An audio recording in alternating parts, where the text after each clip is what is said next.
Hello, everyone. Heidi here from Rain Country. God is good all the time. Mostly, I guess what I'm going to be talking about is what I'm doing to simplify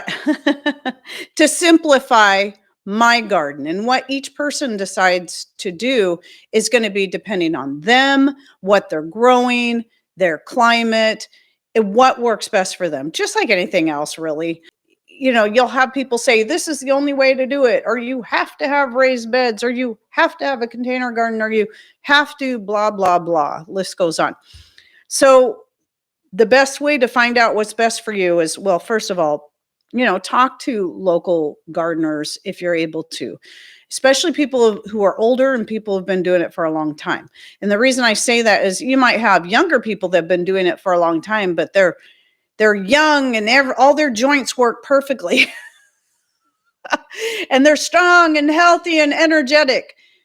And then you might have older people that are new to it. And you need people who not only are in the older generation, but also have been doing it for quite a while, that they know what works best for their area and for them as they get older, and are trying to, simplify everything. And so for me, it was all about just doing the stuff. Learning how to garden for me was less about, not that I didn't try to learn from other people, but I learned quite quickly what, people down south and northeast and here, there, and everywhere did might worked beautifully for them, but did not work well for me. So sometimes it's just a matter of experimenting and working with what you got. And then you start figuring out what will work best for you. And so, as I get older and, parts of me tend to hurt a little more than other parts, or than they used to. And, I've been thinking about this stuff a lot. Or not just that, but also the idea of streamlining things to help make the most of my time, my precious time. Now that I got grandbabies, blah, blah, blah. This year specifically, what struck me is I started harvesting the honeysuckle. I thought of this when I was harvesting the dandelion too. I've got all this dandelion. I've got all this honeysuckle coming in. I really don't need to hassle trying to keep a healthy rose bush and worry about the fungus that it gets on it. I don't have to hassle with that, because the honeysuckle, it grows like crazy. It's not even the most invasive one, which is the yellow and white Japanese one. It's, if you've seen pictures of mine, it's hot pink, which I don't know exactly what variety it was because it wasn't labeled. It could be cold flame. It could be Mardi Gras. They look very similar. So anyway, but it's, now that I've got several plants and they have just really taken off, I get lots of flowers. So I'm like, why do I keep hassling with this rose bush? Or why do I keep hassling with starting calendula? Now, I will keep starting calendula because I love it.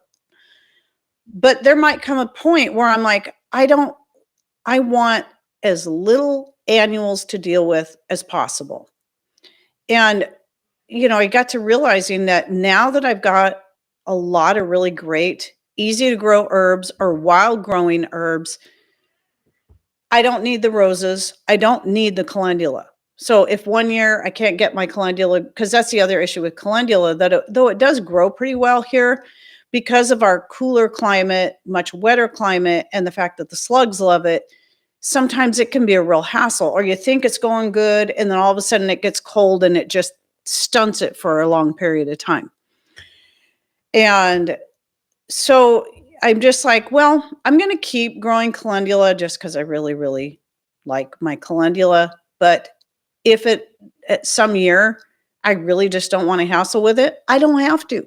I've got all these great herbs that will fill in for the calendula. So the camellia, that's a perennial, it's a bush. The plantain, the yarrow, the arnica, the dandelion, and the honeysuckle. I mean, these are just examples of some of the things that I don't even have to think about. It's just going to grow and it's going to do its thing. And so I can use that in my healing salves and in my skin cream oil. when it comes to things for lung health. So some of you know I was all excited because, oh yay, I finally got mullein growing, yay. Then I realized it is, if I would have realized sooner, I would have been better prepared for this. It is a biennial, which means it dies after the second year. So the year after it puts off flowers and seed, it dies. And, people say, oh, you'll get a whole bunch coming up. Well, I do now see some young ones starting to grow, but it's going to be a while before they get to a point where I can harvest any leaves off of them this year. And hopefully they'll stick around. They'll be strong enough, here soon that they will do that. And then next year I'll get the flowers. So with that, it would be something I'd want to plant every year. And I'd probably be best off having to start it early in the greenhouse to make sure it gets it a head start because of our climate. Do I want to keep hassling with the mullein when I've got other great herbs for lung health, such as rosemary? Rosemary is a great one. Usnea that we can gather off of our alder trees down at the other piece of property. What are some others I wrote down? Oregano and horehound. Again, just a list. Okay, just a short list. Things that are growing really well for me that I don't even have to think about it. I just want to list off a few things in a few different categories. So right now I'm talking about herbs, but this isn't just about herbs either. So for pain, here's another one. I can grow, while ginger, turmeric, and moringa are things that just, I've tried all three of these things and they are a hassle. They don't want to grow for me, or they don't want to grow well, but I don't need to because I have herbs that grow quite well on their own without having to worry about them. They just either come back on their own, or they they self-seed and grow well from seed that drop in the ground. A lot of herbs around here won't do that, but some will, feverfew being one of them. Valerian, definitely a perennial, and I get a lot of it and it gets very tall. It was a little tricky getting it going. It took me a couple of years to finally get some healthy plants, and now I get plants coming up on their own. Peppermint, catmint, or if you prefer catnip. Some people, I don't grow that. I don't like the catnip as much as the catmint myself. And even though I don't intentionally try to grow wild lettuce, that's also a wild herb that a lot of people can grow easily, just like dandelion, because it's very, very closely related to dandelion. Anyway, the list goes on when it comes to all these herbs. So some of the herbs that I used to fight for to really try to get, now that I'm farther down the road and I found more things that grow well on its own, it's like, I don't even need to worry about these anymore. I really don't. I don't need to have to keep putting in the extra work to grow something that's just going to struggle, or maybe it will do well one year and maybe not the next. And I'm always kind of stressing out, wondering, is it going to do well, when I've got herbs that do great with very minimal to no work other than harvesting them when they're ready. So then the same is going to apply to any of your fruits and vegetables. Well, most of your fruits, most of them are actually perennials, your berries, your fruit trees, your shrubs, your bushes, elderberries, all of this stuff. I don't have to worry about that. I've got, well, you do have to worry about maybe a late freeze coming and killing all the blossoms on some of your fruits, especially your like the cherries, the plums, and the apples, but it's less likely to happen with the apples because they're later than the cherries anyway. If you have room for apple trees and berry bushes, these, for getting fruits, that's going to be great because they're going to produce every year. It's just finding the varieties that do best for you. Like for a lot of people who live in very dry climates, berries like raspberries, blackberries don't typically do as well as they do here. They love it here. The currants love it here.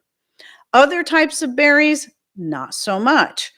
Fruit trees, apples and pears do best here. Cherries, peaches, Then you have the things like, your raised beds. I only have one set of raised beds, and that's the ones I use for my carrots, and they're not even that raised. I just wanted the boxes to kind of separate it out more from the garden in the ground, and so that we could also add a looser soil to it to make it better for growing carrots.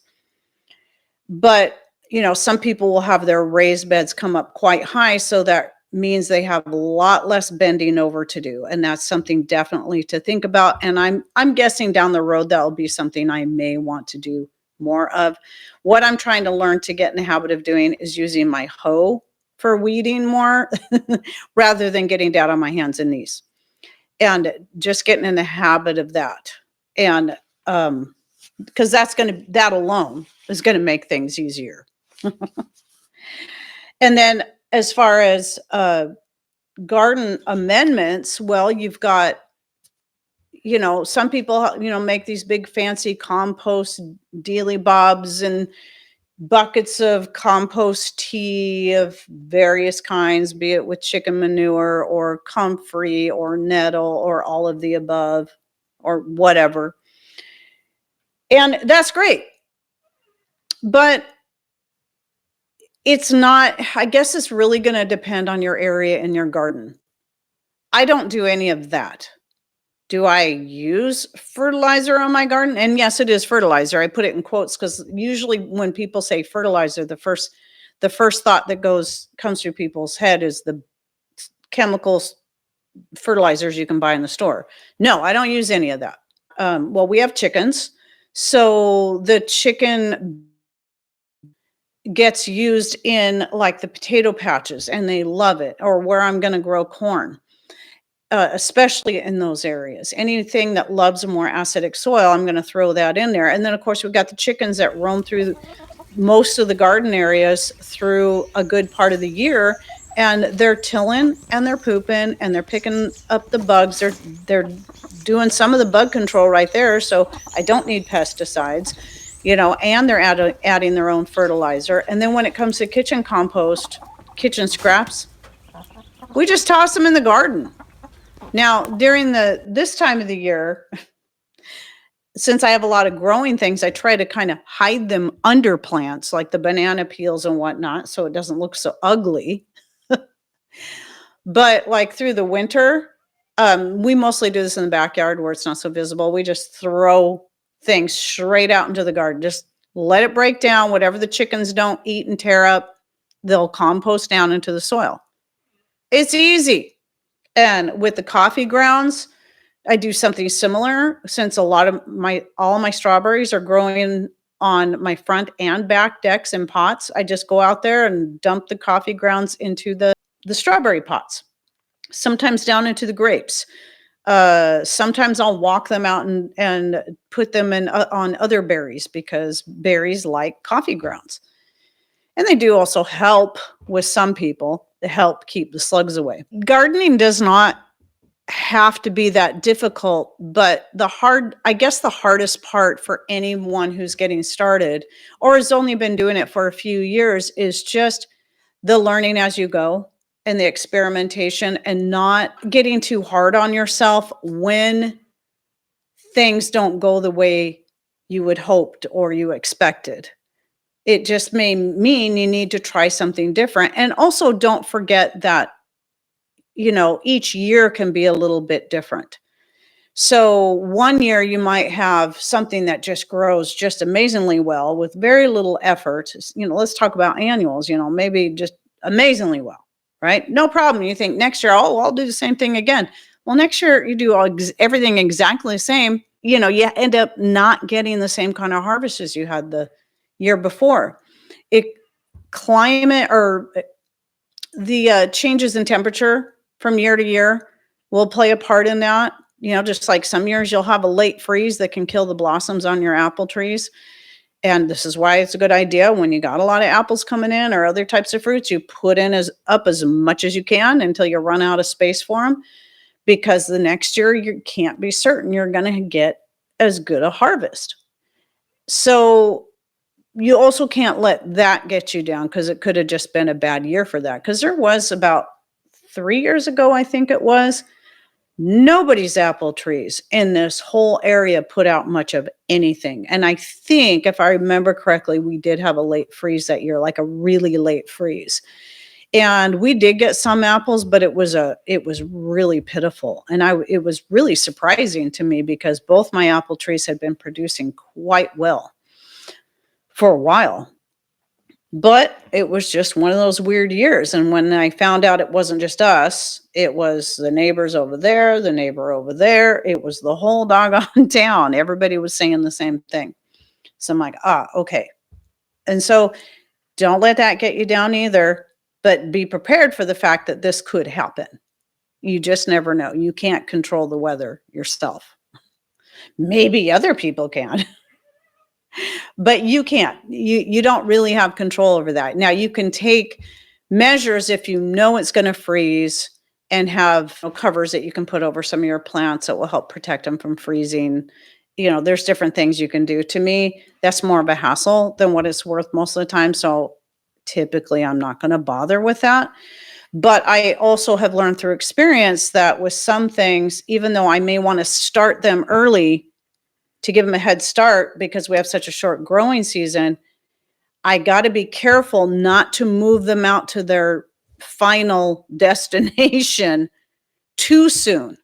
Because that's what happened with my zucchini. I moved them out too soon, but I needed to get them out of the pots they were in.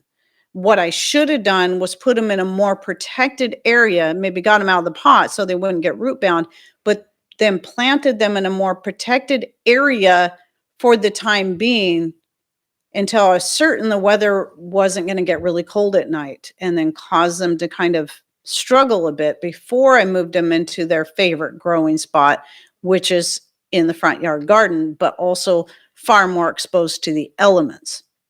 So that's, again, some of the other stuff you have to work around. Now, will I continue to keep growing annuals? Well, of course.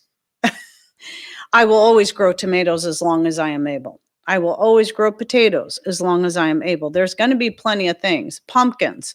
Though I'm thinking, like I've said before, the reason I'm not doing cucumbers this year is because we have such a small area that even when I grow the pumpkins in one covered area and the cucumbers in a different covered area, I found out a couple years ago, even then the bees can cause them to cross-pollinate, and then you end up with some nasty cucumbers. But so this year I wanted to make sure I had no cross-pollination going on between my cucumbers and my pumpkins. So I'm growing a lot of pumpkins this year, hoping to get a lot of pumpkins. And then I'm going to put up all that I can, put them all up by dehydrating so they take a very, very low space. Then next year I'll concentrate on cucumbers. And that's how I plan on doing it. So it's things like that. So I don't have to worry and struggle with, is this going to do well, or is this going to cross-pollinate? Now that I know this, right? Now I can work around that and just switch it off each year.